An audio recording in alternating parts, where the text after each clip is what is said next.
I'm sorry, what did you say?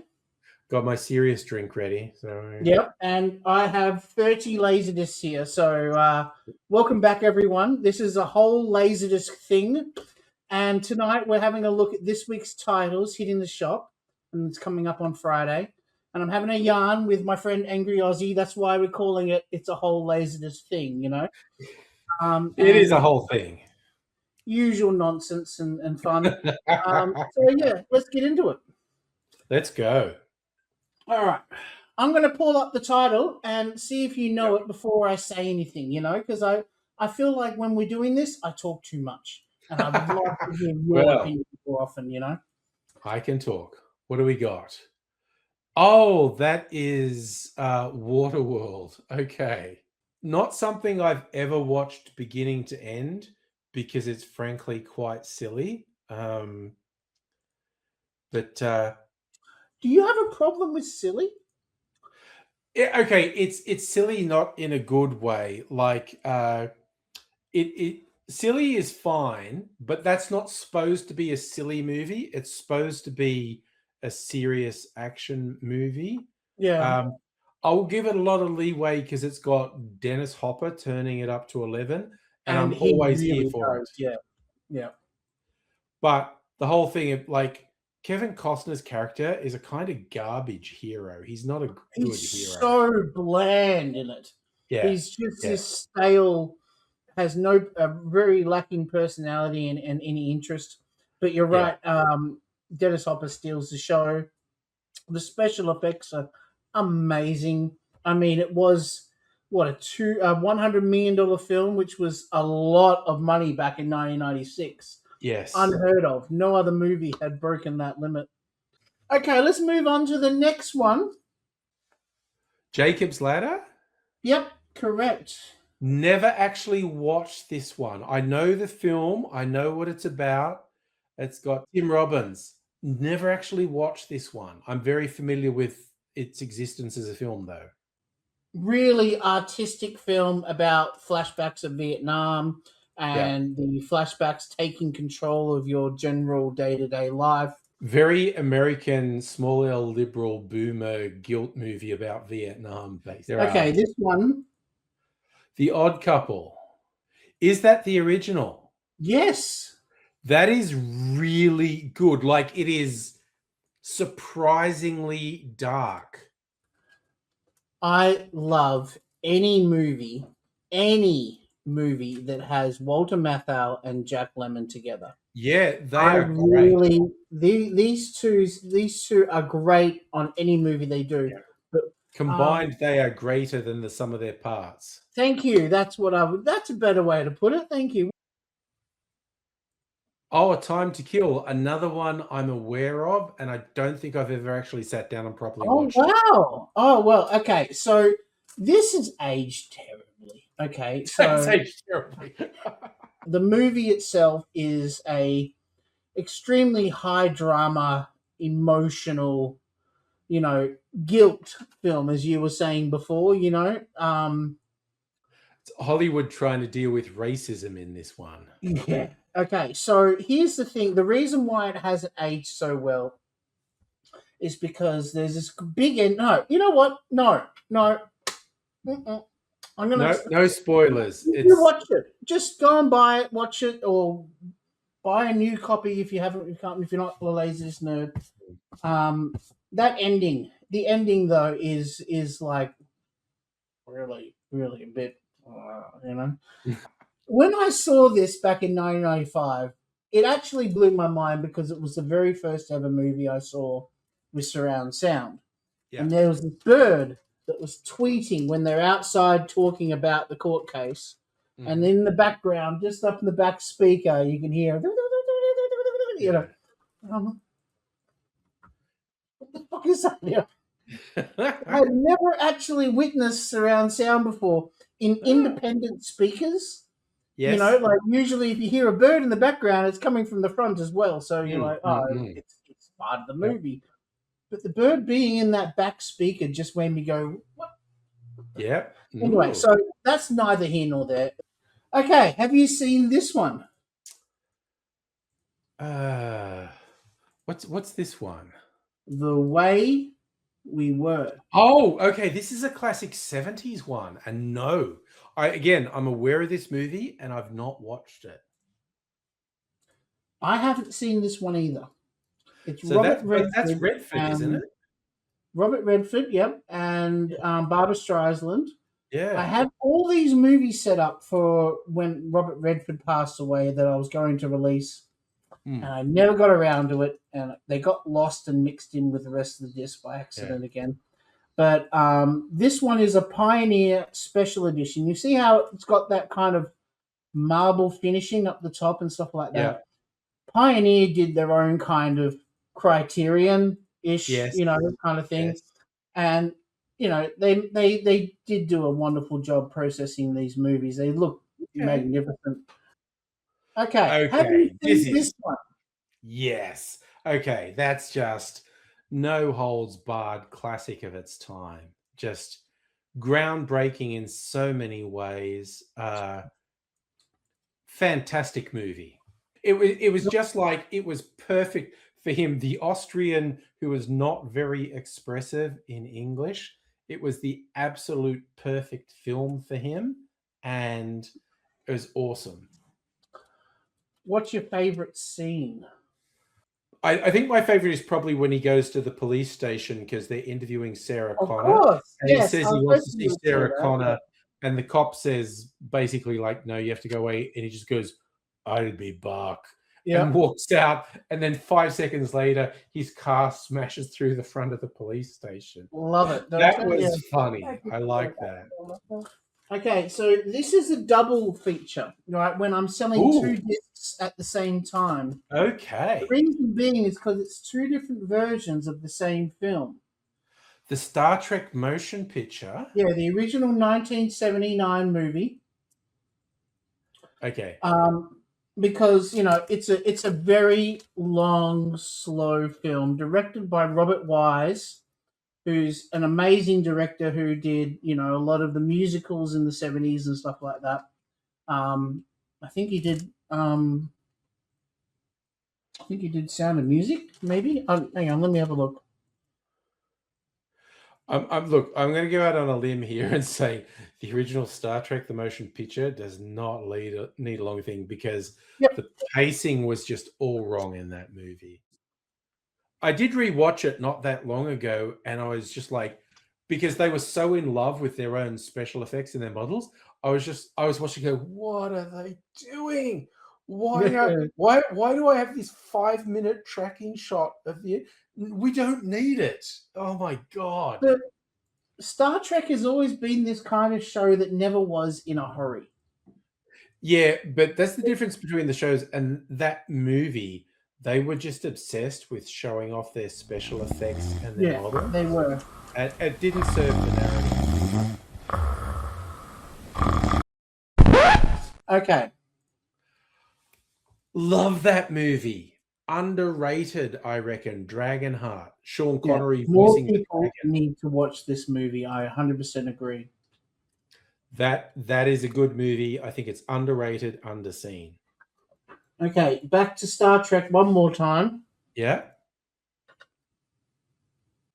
But again, it's fun. The Star Trek movies did get better. The original one is just with the pacing, but they got better. There's a theory that every odd Star Trek movie is shit, and every even Star Trek movie is good. Yeah.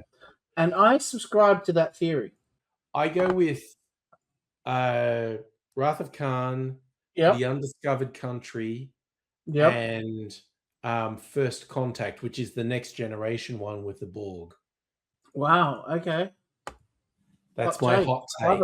I like it. Yeah. No, that is spicy. Okay.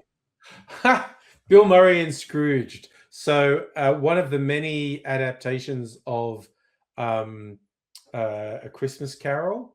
Yep. And I legit think there's really good stuff in this movie. So Bill Murray is great. We did one together last year when we were talking about, how we've been doing this as well. I lined a whole bunch of Christmas movies up before Christmas came along. Yeah. at the start of December, and this was one of them. And yeah, it is an absolute classic, but it's not one you need to watch during Christmas. Although it's good to have in your arsenal when it comes to Christmas time and having something other than just your usual, Yeah. typical Yeah, and Christmas. there are You know, so many adaptations of A Christmas Carol. That is a fun one. another good one is the Muppets Christmas Carol. Yes, that is also good. I really love Michael Caine in that one. Yeah. He turns it up to 11 in that. Yeah. Well, the jokes with the best Muppet movies, Michael Caine, Christmas Carol works because Michael Caine treats the Muppets like they're people. Like I their think it's actors. Yeah. I think it's the Treasure Island one with Tim Curry. Everyone goes, that works because Tim Curry treats himself like a Muppet. Yeah. Yes. All right, now here we go. We have original pressings. These are first generation pressings. Oh my And God. they're very hard to get because they are, like before George Lucas got his meat hooks in there. These are the same thing you see in the cinema. This is the holy grail, the not specialized Laserdisc releases of Yep. the original trilogy. They're the holy grail for Star Well, Wars you fans. think this is good. You know what's really good? You have the original Star Wars Laserdisc. Oh my God, Star Wars fans would just kill for that one. So this is the true blue, legit. Yes. Okay, so when in the 90s, when they got released again before the special edition came out, they did another release in 1993 and 1994, and they changed Star Wars to A New Hope. Yes. So although it's exactly the same movie in the sense it doesn't have those extra scenes, with They Jabba the changed Hutt the and name stuff of like it. that, and Yeah. Han shooting, not shooting first and stuff like that. Yeah. It does have altered title sequences. Yeah. This is 100% the cinema version, and you just can't top it. So that is the holy grail for Star Wars fans. well, right? for another year anyway, because they are bringing out this again at the I cinemas. did read they were going to release despecialized versions in 4K or whatever. Okay, I could go on talking about that forever, but let's move on. Okay. Oh God, talk about classics. Redford and Newman in the Sting. But I mean, Redford and Newman, that's like, more recently we've had Brad Pitt and George Clooney as team ups. But Redford and Newman were just incredible together. So they did another movie together called Butch Cassidy and the Sundance Kid. Everybody loved it. So the producers went, let's get these two together because these two make magic on screen. Yeah. And this is the Sting. And yeah, it's another really, not as good as Butch Cassidy in my opinion. Yeah. But definitely a classic. But yeah, it's a sting as in it's a con, like Ocean's 11. It's a hustle. Yeah. It's a hustle, yeah. Wall Street, greed is good. Man. That's the ultimate 80s movie right there. Yep. And you know what's funny? I was thinking about this when I was taking its photo, I was doing before I was doing photos. Yeah. This movie has the exact same plot as Cocktail. They're both very 80s movies. Yeah, but the same thing happens. He becomes obsessed with money, which is what happens in Cocktail. He gets the girl, and then he abandons the girl for money. Yeah. Or, he's more to the point, his peer. His peer fucks up and then goes downhill. Yeah. Right, which is what happened to Brian Brown on the boat, Yeah. Michael Douglas. Yeah, it's just it's a beat for beat retelling of Cocktail. Cocktail.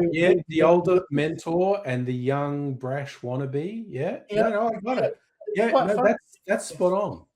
Greed, for lack of a better word, is good. Greed is right. Greed works. Coughlin's law. Anything else is always something better. All right. So last year we were doing one with John John Travolta, Travolta. and we were doing what was called Phenomenon, which is like a That's a Scientology propaganda phenomenon. yeah. But also This one, Michael. it's like a Christian propaganda film. Yeah. So Travolta is playing someone who says he's the Archangel Michael who's come to Earth. And that's deep sort of Catholic lore, the Archangel Michael. But again, I feel like this is an underrated Travolta film. I really quite enjoyed this. I'm going to say 90s Travolta. There's some interesting catalogue. It's an interesting catalogue of films, you know. All right, this one I haven't seen. It's Lucille Ball. Wow, that's a classic Mame. Is it Mame? Is it? Okay, Yeah. I thought it was Mummy or something like that. No, it's Mame. Yeah, I also have not seen this, but that is an old school classic. Haven't heard of it, haven't seen it, but hey, it's in the $5 section, and look at it, it's in mint condition. Like there's no that is if you want classic mid 20th century Hollywood, that is an absolute classic. We have Mr. Jones. Oh, I don't think I've watched this. This is a Richard Gere film. Yeah. And I'm not the hugest Richard Gere film, and that's like I never gelled with the guy. I always felt like he's on a slightly different level of plane of thought, you know, like yeah. I kind of keep meaning to watch. He did Breathless, which was an English language adaptation of the French New Wave film A Bout de Soufflet, which translates as Breathless, apparently. And I watched that. That's a Godard film, Jean-Luc Godard film, and I watched that recently, and that was really interesting. So I am quite interested in seeing Richard Gere in Breathless to see what it's like. 1983 Richard Gere as well. That's young Richard Gere, yeah. Okay, moving on. Oh, okay. I have not seen this one. This is an interesting one. God, you're lucky. I wish I could say that. Oh, you're not a fan? I mentioned this because I'm a big John Candy fan and Dan Aykroyd as a kid. So I was like, oh, great, a new John Candy and Dan Aykroyd film, and they're in the same movie. And it's got Chevy Chase, great. But, you know, Dan Aykroyd and she, you know, and look, what happened was Dan Aykroyd directed this one. Yeah. And they gave him way too much money to work with. And he was on way too much cocaine when he was doing it. He was on way too much cocaine. Here's a good comedy. Gremlins 2. Oh my God, the self-referential stuff in this, all the callbacks to the original Gremlins in this movie cracked me. I love Gremlins, but the callbacks to the original Gremlins in this are just very funny. I love everything about this film, and because it's a Laserdisc version, the halftime segment that everyone knows, you know, where when the Gremlins take over.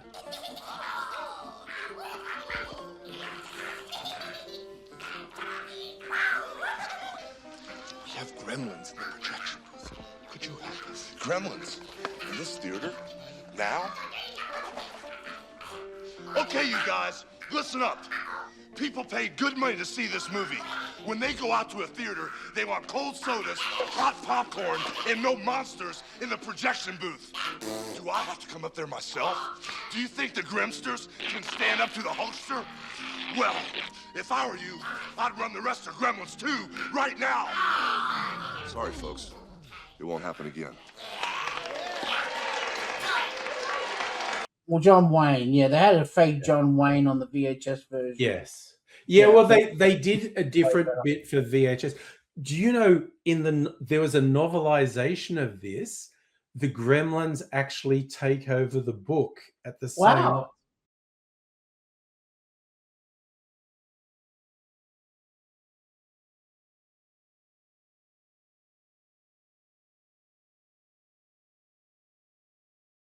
So they really went with that idea of breaking the fourth wall. Yeah. Taking over.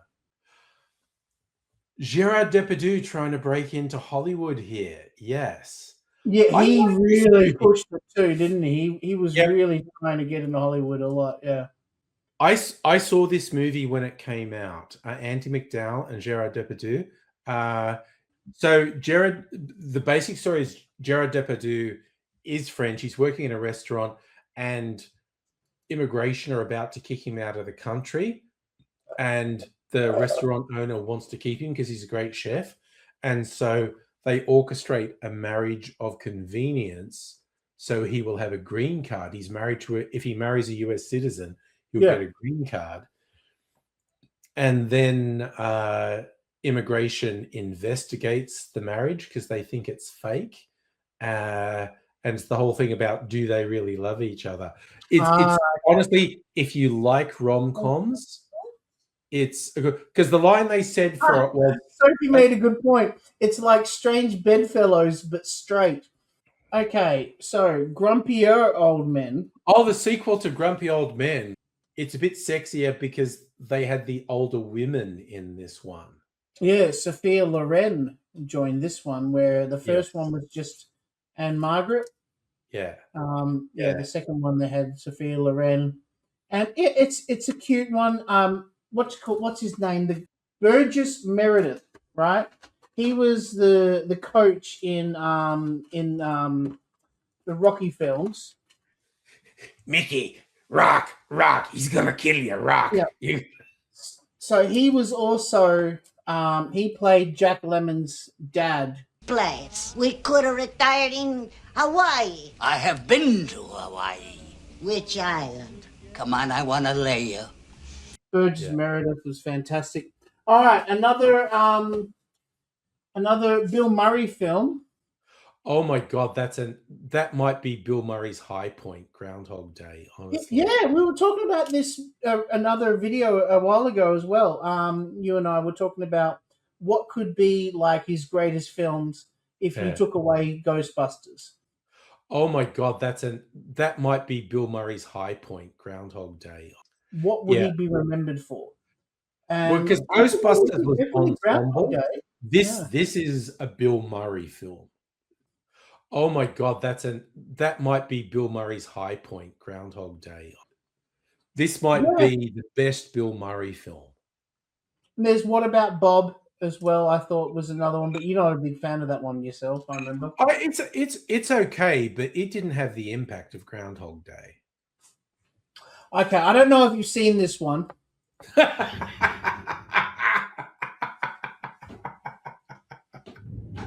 Great lead-in. Excellent lead-in. No, everybody's seen this. Everybody has seen this movie. Look at this. Look at this presentation, right? Like this is the laziness that knows what it is and cares about it. And the disco in there. It's a beautiful presentation and it's a great disc, and this is in mint condition. Yeah. Anyway, moving on. Get Your Ass Back to Mars. Film. Although this was one of the ones that aggravated me, the trailer for this, and I'm also showing my age because I'm old enough to have seen this in the cinema and seen the trailers. There was in this phase where the trailers would actually show you how the film ended. I watched the trailer of it and I went, I just know you just showed me the end of the movie. What the hell? Why did you show me the end of the movie? What's wrong with you? But the whole thing with Sharon Stone and the memories and the false memories and that it's great. It's a great film. Oh yeah, absolutely. So much fun. And was it a dream or was it real? Well, that's the whole thing that his character, I forget what his character's name is, but when he eventually finds out who he is a piece of shit. But because they wiped his mind, he doesn't remember all these motivations for being a piece of shit. So he just goes, to hell with that guy. I hate that guy. I'm not going to be that guy. And one of my favorite songs quoted that film when Quaid the Arnold Schwarzenegger character, Yeah. gets his mind read by that little monster inside the tummy named Yes. Watto. Quato. He uses this line, "Open your mind." Open your mind. Open your mind. Open your mind. Open your mind. Open your mind. Open your mind.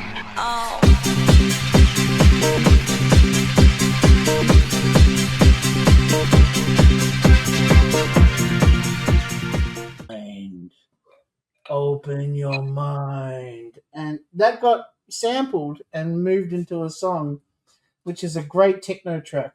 Yeah. Taking Care of Business. Oh, okay. Oh, that's a James Belushi film. And Charles Grodin. Yeah. I Now, don't think I've ever haven't watched this seen beginning to end.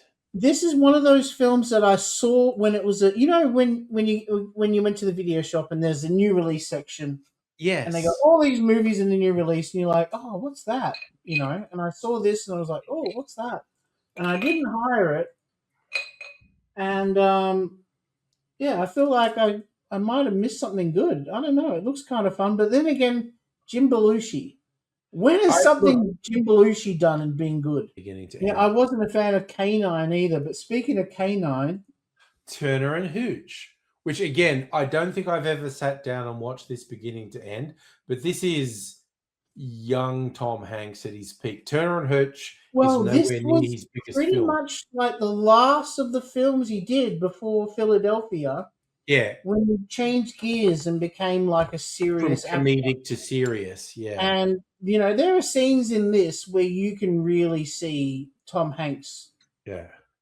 I'm old enough to remember Tom Hanks's breakthrough, the TV sitcom where he and another guy played these guys who were trying to get accommodation at a university, and the only accommodation was in a women's only dormitory. So they were cross-dressing. They were being women just so they could get this accommodation. I forget what the show was called, but that was Tom Hanks's breakthrough as a TV sitcom where he was cross-dressing the whole time. Sounds like something worth avoiding. Speaking of something else worth avoiding... I'm going to go with maybe didn't age well. Speaking of didn't age well, anything with Tim Allen. Yeah. Again, I've definitely never watched Jungle to Jungle. I was the age group when this came out to enjoy, because it was 1993 when this came out. Yeah. And I was a bit of a Home Improvements fan at the time. Yeah. So I got to admit I did love this film when I was a teenager, but I have a lot of movies. When you're a teenager, you watch it, you go back and watch it again. You're like, I still love this movie, like Flight of the Navigator. But then there's movies like this, and The Cable Guy and stuff like that, where you just watch it again and go. Comedies often don't age well. Third last disc, which is good because we're rounding out on the time. This is the my God, all-time classic. So I'm doing a Criterion Collection disc each week for the next month or two. And Criterion Laserdisc of Wizard of Oz. And one thing I love about Criterion is when you open them up, they always have the most beautiful artwork. I mean, if you're a Laserdisc aficionado and you don't have this in your collection, a Criterion edition of Wizard of Oz, you got to have that. Okay. Second last disc. Yes. I've never seen this one, but I remember Mum reading the book. Oh, I think I have watched this. Russia House. Sean Connery and Michelle Pfeiffer. Not super memorable is what I'm going to say about it. And it's also Roy Schneider is the one that stood out when I looked at the back cover Oh, I'm a Roy Scheider fan. I like him. I like him a lot too. I got to tell you, Yeah, you know, I'm a Roy like Scheider fan. Yeah. there's some movies in it that I just see really shines. You know. Yeah. Okay, Lucky Last. Lucky Last. What do we got? Ah, Nixon. Okay. Anthony Hopkins playing Nixon. Again, I don't think I've watched this beginning to end. I think I've seen bits of it, but again, it's Anthony Hopkins doing Hamlet. he's like, Wow. Okay. Yeah. I love it. There's a couple of movies that Anthony Hopkins has done, and because Anthony Hopkins did so much stage work, so much Shakespeare, it's just like Anthony Hopkins going, I'm turning it up to 11 on this. This is all my Shakespeare coming out here, and Yeah. I am just doing it. So I hope you enjoyed having a look at the 30 discs for this week. There were some great movies in there. A lot of stuff we haven't seen, hey? There was a lot of stuff I've never sat down and watched beginning to end, but I was familiar with the existence of all of those films. Yeah, there's a lot of well-known titles, that's for sure. Russia House, Taking Care of Business, and stuff like that. They're all movies that I've seen around, but never actually just parked my butt down and watched. And I think it's not like they're necessarily bad. It's just they get kind of forgotten about because you might put it off. And there's then just so many movies that come out, you know. Yeah. Anyway, yeah. So yeah, thank you for joining me again, Angry Aussie. I really appreciate. Oh, that was great. I love those. Geeking out over the movies with you and stuff, you know. Yeah. And hopefully we'll see you again next week. Hell yes, I'm down for it. I love it. Yeah. Thank you very much, guys. Thanks for watching. Thanks, everyone. Enjoy the sale on Friday. Open your mind.